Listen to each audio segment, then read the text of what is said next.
Hello प्यारे बच्चों, इस वीडियो में हम अनसॉल्व पेपर सॉल्व करेंगे जिसमें हमारा सेट नंबर 3 है। ये हमारा कक्षा 10 का गणित का अनसॉल्व है। सेट नंबर 3 2024 822 EHB ये हमारा पेपर का कोड है। इसके लिए हमारा जो समय दिया गया है वो 3 घंटे 15 मिनट का है। निर्देश हमारा सेट नंबर 1 में जो हमने सॉल्व किया था वही निर्देश आपका रहेगा कि प्रत्येक अंक उसके सामने दिया गया रहेगा। पार्ट 1, पार्ट 2, पार्ट 3, पार्ट 4 हमने देख लिया। अब ये पार्ट 5 देखेंगे। मानिए सेट नंबर 3 का हमारा पार्ट नंबर 5 है। आइए अब इस प्रश्न की ओर चलते हैं। इसमें हम क्वेश्चन नंबर लेंगे 23 नंबर। यानी इस वीडियो में हम क्वेश्चन नंबर 23 जो 6 नंबर का आता है, एक प्रश्न ऊपर रहेगा एक नीचे, अथवा करके देता है बोर्ड में। चाहे ऊपर वाला आप हल कीजिए अथवा नीचे वाला हल कर सकते हैं। तो हम इस वीडियो में ऊपर और नीचे दोनों देखेंगे, लेकिन आपको बोर्ड की परीक्षा में अगर आपको ऊपर आ रहा है तो ऊपर हल करेंगे, अथवा नीचे वाला आ रहा है तो आप नीचे का हल करेंगे। ऊपर हल करेंगे तो प्रश्नोत्तर 23 लिखेंगे, दूसरा हल करेंगे तो प्रश्नोत्तर 23 का अथवा लिखेंगे। तो आइए अब हम देखते हैं क्वेश्चन नंबर 23 का पहला नंबर। करा दो वर्गों के क्षेत्रफलों का योगफल 157 मीटर स्क्वायर है। यदि इनके परिमापों का योगफल 68 मीटर हो तो दोनों वर्गों की भुजाएं ज्ञात कीजिए। चूँकि हम जानते हैं वर्ग का क्षेत्रफल जो होता है वो भुजा स्क्वायर होता है। जैसे हमारा ये वर्ग बन जाए तो ये वर्ग का जो क्षेत्रफल होता है वह भुजा स्क्वायर होता है। यहाँ पर हम आएंगे, हमारे पास दो वर्ग हैं तो एक का क्षेत्रफल हम A1 लेंगे और इसकी भुजा को A1 मानेंगे। दूसरा वर्ग हमारा जो होगा इसका क्षेत्रफल A2 ले लेंगे और इसकी भुजा को हम A2 मानेंगे। तो आगे आएंगे तो अब यही लिखेंगे हम हल में क्या होगा, मानेंगे कि माना दो वर्गों में उनकी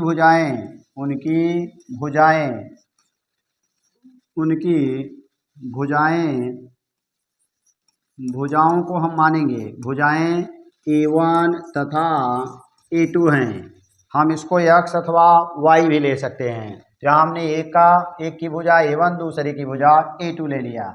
अब ये कह रहा है दोनों के क्षेत्रफलों का जो योग है 157 है। अब हम आएंगे यहाँ प्रश्नानुसार यानी वर्गों के क्षेत्रफलों का योगफल को A1 से लिखा जाता है। A1 प्लस A2 ये बराबर हमारा दे दिया है 157 हो गया। अब यहाँ जाएंगे A1 और A2 रखेंगे तो A1 square plus A2 square ये बराबर 157 हो जाएगा। इसको समीकरण नंबर 1 बना लेंगे। अब आगे आएंगे, इनके परिमापों का योगफल दे दिया है। तो अगर हम परिमाप निकालते हैं तो परिमाप हमें मिलता है 4A। पहले का 4A1, इसी तरह से दूसरे का निकालेंगे तो 4A2 आ जाएगा और इन्हें दोनों को जोड़ेंगे तो ये भी दे दिया है हमारा 68 यानी 68। यहाँ आ जाएंगे पुनः प्रश्नानुसार या इसको हम लिख सकते हैं दूसरी शर्त के अनुसार। तो पुनः प्रश्नानुसार में क्या मिलेगा, हमें कह रहा है कि जो इनका परिमाप है यानी 4A1 प्लस 4A2 अर्थात पहले का परिमाप ये मिला 4A1, दूसरे का परिमाप 4A2 और ये बराबर हमारा दे दिया है 68 है माने 68।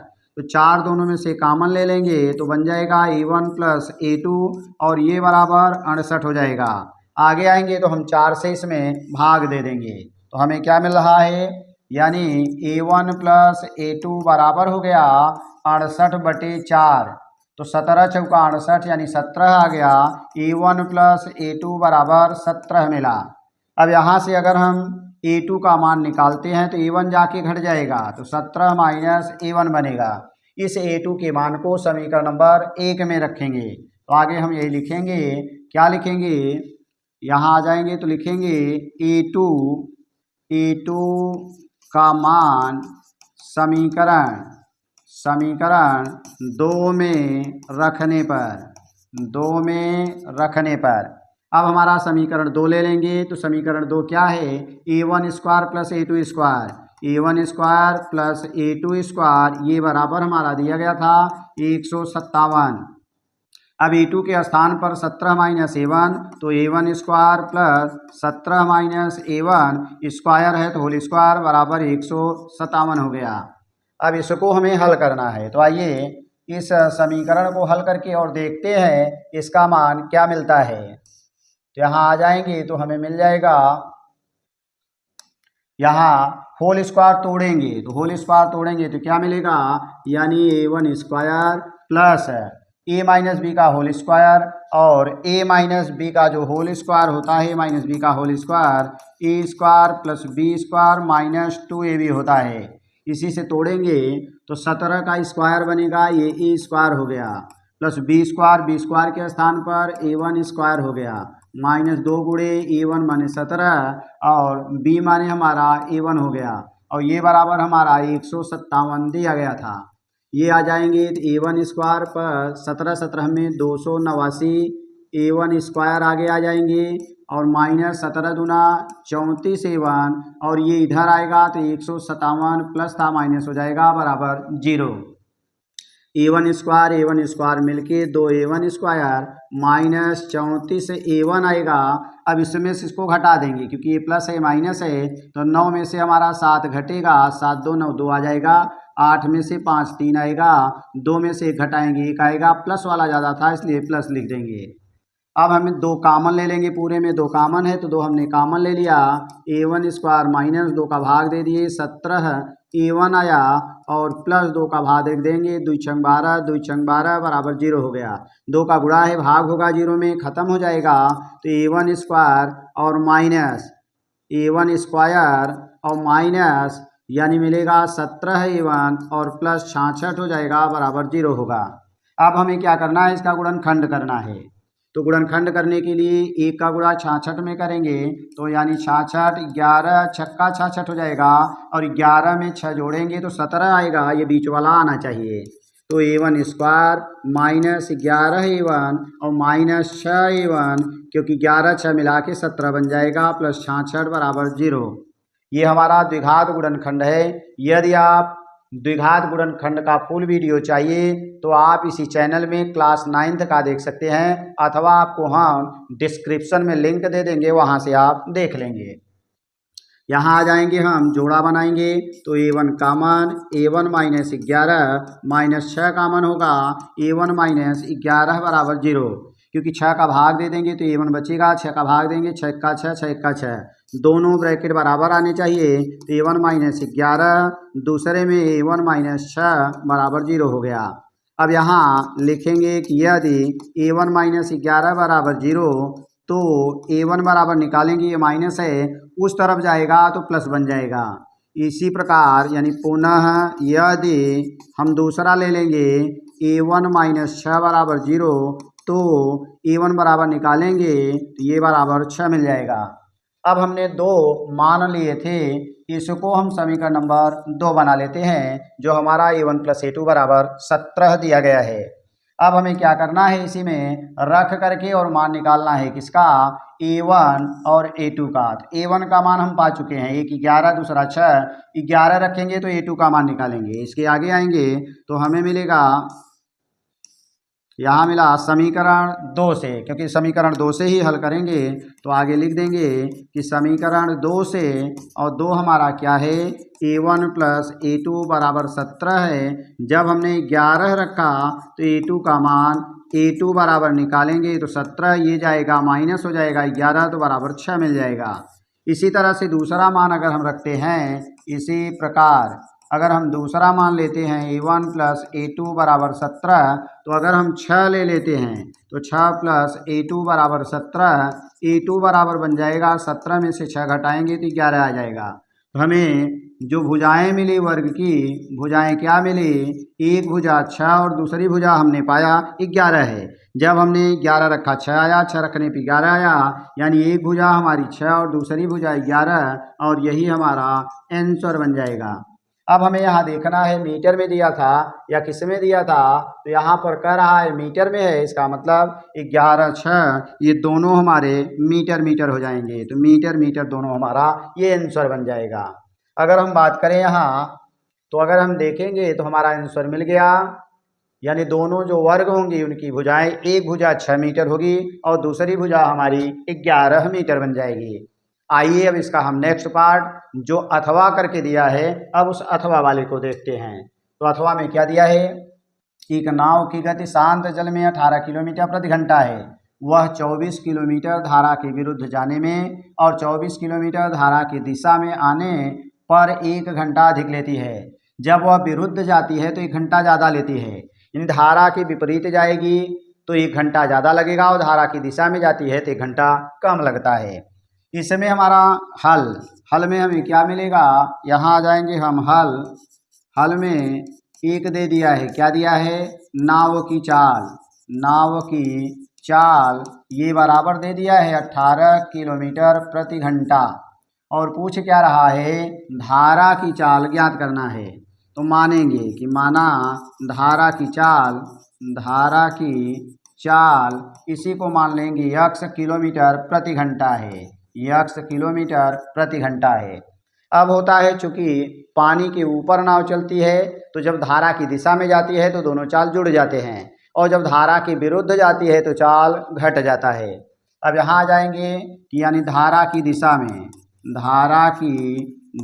में सापेक्ष चाल तो जब दिशा में जाएगी तो जुड़ जाएगा, तो 18 में हमारा x जुड़ेगा किलोमीटर प्रति घंटा बन जाएगा।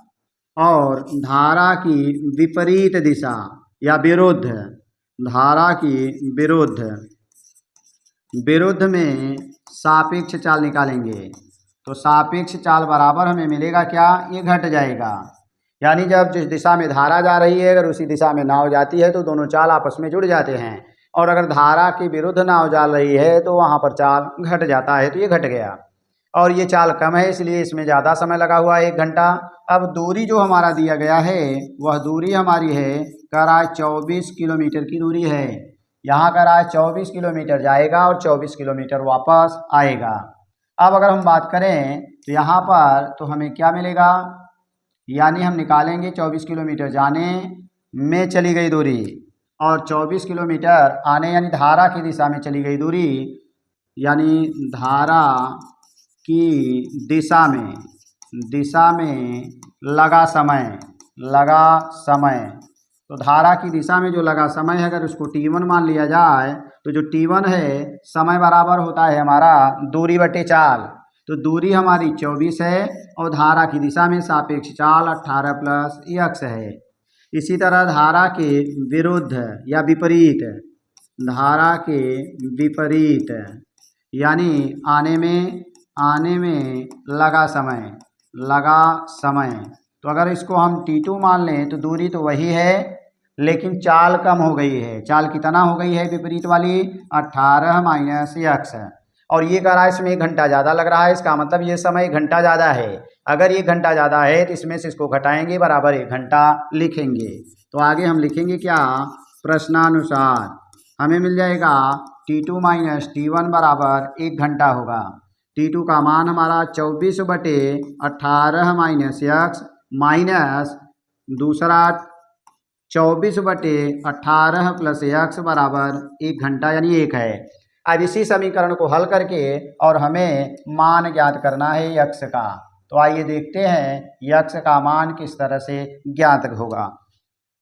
तो यहाँ आ जाएंगे, हम ले लेंगे दोनों में से 24 कामन ले लेंगे। तो यहाँ 24 कामन हो गया, बचा 1 बटे 18 माइनस x और माइनस है चूँकि बीच में तो माइनस हो गया 1 बटे 18 प्लस x और ये बराबर 1 मिला। अब तिर्यक गुणा करेंगे, 24 बाहर होगा, 18 प्लस x होगा, फिर माइनस गुणा करेंगे तो minus 18 minus minus plus x बन जाएगा। नीचे माइनस बी ए प्लस बी ए स्क्वायर माइनस बी स्क्वायर यानी 18 का स्क्वायर माइनस x का स्क्वायर बन जाएगा और बराबर 1 दिया गया है।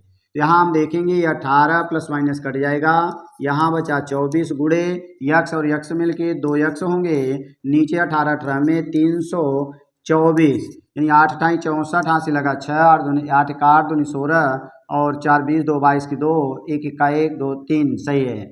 फिर आगे आएंगे तो माइनस x स्क्वायर बनेगा, ये बराबर 1 हो गया। अब हम तिर्यक गुणा करेंगे, यहाँ गुणा करेंगे 24 दूना 48 x बराबर इस पूरे का गुणा 1 में होगा तो 324 माइनस x स्क्वायर बन जाएगा।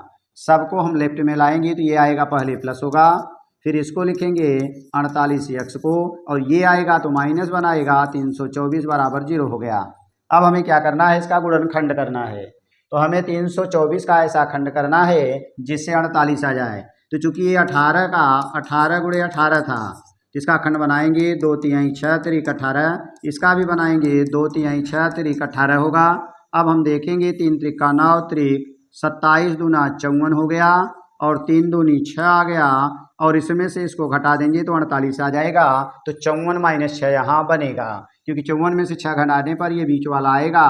तो हमारा गुणनखंड क्या मिलेगा, यहाँ मिल गया x square plus 54x minus 6x minus हो गया 324 बराबर 0 मिला। अब हम जोड़ा बनाएंगे, पहले जोड़े में से x कामन तो x प्लस 54 हो गया, दूसरे में से 6 कामन लेंगे तो x प्लस 54 बन जाएगा बराबर 0, क्योंकि 6 का भाग दे देंगे इसमें तो 54 आ जाएगा। अब आगे हमें क्या मिलेगा, एक ब्रैकेट में मिल गया x प्लस 54 और दूसरे ब्रैकेट में बाहर वाला x माइनस 6 बराबर 0 हो गया। पहला 0 करेंगे तो x बराबर माइनस 54 होगा, क्योंकि धारा माइनस में चाल नहीं होती है तो ये हमारा कैंसिल हो जाएगा। दूसरा अगर हम 0 करते हैं तो हमें क्या मिलेगा, यानी x माइनस 6, तो x माइनस 6 बराबर 0, तो x बराबर निकालेंगे तो यही जाएगा 6 बन जाएगा। यानी हमें मिला क्या, धारा की चाल, इसी को हमने x माना था तो यही बन जाएगा 6 किलोमीटर प्रति घंटा और यही हमारा आंसर बन जाएगा। ये रहा हमारा क्वेश्चन नंबर 23 का अथवा वाला। तो इस तरह से हमारा आंसर क्या बना, आंसर मिला 6 किलोमीटर प्रति घंटा हो गया। तो थैंक्स फॉर वाचिंग। इस तरह की वीडियो को देखने के लिए चैनल को सब्सक्राइब करें, वीडियो को लाइक करें और इसके आगे के प्रश्न को हम इसके डिस्क्रिप्शन में लिंक दे देंगे, वहां से आप देख सकते हैं। और यदि इसके पहले का पार्ट आप न देखे हों तो उसको भी आप इसी वीडियो के डिस्क्रिप्शन में लिंक रहेगा, वहां से देख सकते हैं।